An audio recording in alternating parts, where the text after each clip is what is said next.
Assalamualaikum warahmatullahi wabarakatuh. Okey, hari ini Ustazah nak ajar anak-anak tajuk tumbuhan. Okey, tajuk tumbuhan. Okey, dalam tahun 1 kita sambung semula daripada tajuk yang lepas-lepas. Okey, Ustazah akan ajar yang pertama ialah kenali bahagian tumbuhan.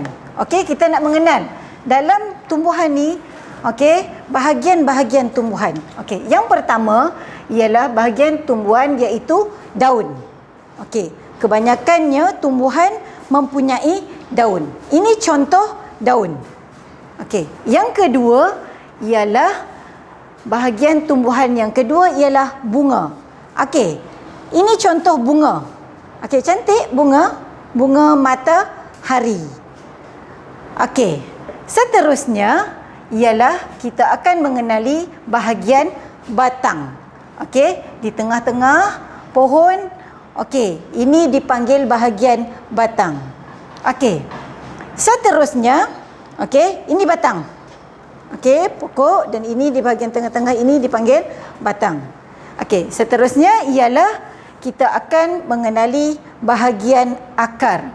Okey, tumbuhan mempunyai akar. Okey, ini bawah sekali, bahagian bawah ini adalah akar.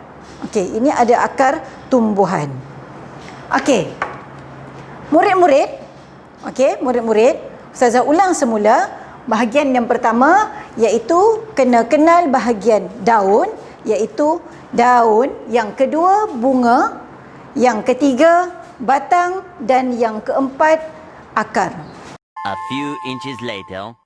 Okey, yang kedua ialah ciri bahagian yang berbeza. Okey, yang pertama ialah daun. Okey, daun terbahagi kepada dua, iaitu daun urat selari dan yang kedua daun urat jejala.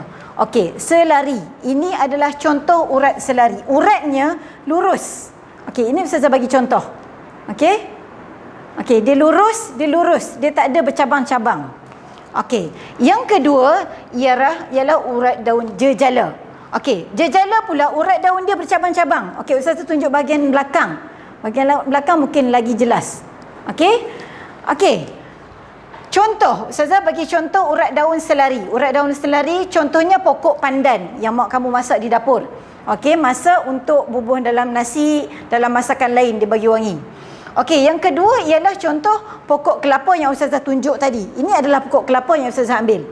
Okey? Okey, contoh urat daun jejala pula, okey, iaitu pokok rambutan. Okey, ini adalah daun pokok rambutan. Okey, Ustazah ambil pokok rambutan.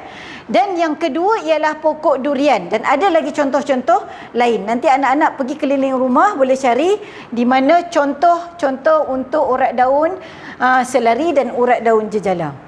Okey, yang kedua ialah bunga. Tumbuhan terbahagi kepada dua bunganya, iaitu ada tumbuhan yang berbunga, ada tumbuhan yang tidak berbunga.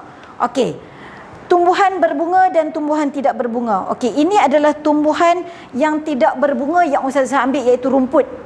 Okey, rumput ni tidak ada bunga. Okey, dia hidup merata. Okey, dan yang kedua ialah contoh lagi berbunga. Kalau yang tidak berbunga tadi, contohnya tadi pandan dengan lidah buaya. Okey, manakala yang berbunga pula ialah ini contoh tumbuhan berbunga. Contoh tumbuhan iaitu bunga matahari. Ada contoh lain lagi, pokok bunga ros, pokok bunga kertas dan banyak lagi. Okey, ini juga tumbuhan yang berbunga. Bunganya berwarna purple. Okey, seterusnya bahagian batang. Okey, bahagian batang. Batang juga terbahagi kepada dua, iaitu batang berkayu dan batang tidak berkayu. Okey, bagaimana nak beza batang berkayu dan batang tidak berkayu? Okey, batang berkayu, pohon di tengah-tengahnya adalah keras, kuat. Okey, di tengah-tengah ni dia keras, kuat. Okey, contoh Ustazah bagi ialah pokok durian, pokok rambutan. Pokok durian contohnya ialah kalau kamu nak mengetahui berkayu atau tidak berkayu, bila kamu nak tebang pokok, susah untuk ditebang kerana bahagian tengahnya adalah keras. Okey, manakala tidak berkayu, iaitu bahagian tengahnya adalah tidak kuat, lembut. Contohnya ialah pokok pisang. Okey, pokok betik. Kamu sandar dekat pokok pisang boleh tumbang kalau kamu tendang. Okey. Kenapa? Kerana batangnya tidak berkayu. Okey, yang seterusnya ialah akar. Akar terbahagi kepada dua juga, iaitu akar serabut dan akar tunjang. Okey, akar serabut. Yang pertama, Ustazah bagi contoh akar serabut, pokok pandan. Yang kedua, pokok kelapa. Bagaimana akar serabut? Okey, ini Ustazah bagi contoh akar serabut. Okey, clear anak-anak? Di bawahnya akarnya bercabang-cabang. Okey, ini akar serabut. Dan yang kedua ialah akar tunjang. Tunjang ni bermakna akarnya panjang ke bawah. Okey, dia tidak ada banyak cabang-cabang. Itu dipanggil akar tunjang. Gini. Okey, kalau pokok yang akarnya serabut, okey, akarnya akan banyak kembang. Jika akar tunjang, okey, dia akan turun ke bawah dan sedikit sahaja. Okey, ini adalah akar tunjang dan ini adalah akar serabut. Okey, anak-anak, Ustazah dah tunjuk dan kamu dah mengenali iaitu ciri bahagian yang berbeza dalam tajuk tumbuhan. Okey, jumpa lagi di minggu hadapan. Terima kasih. Assalamualaikum.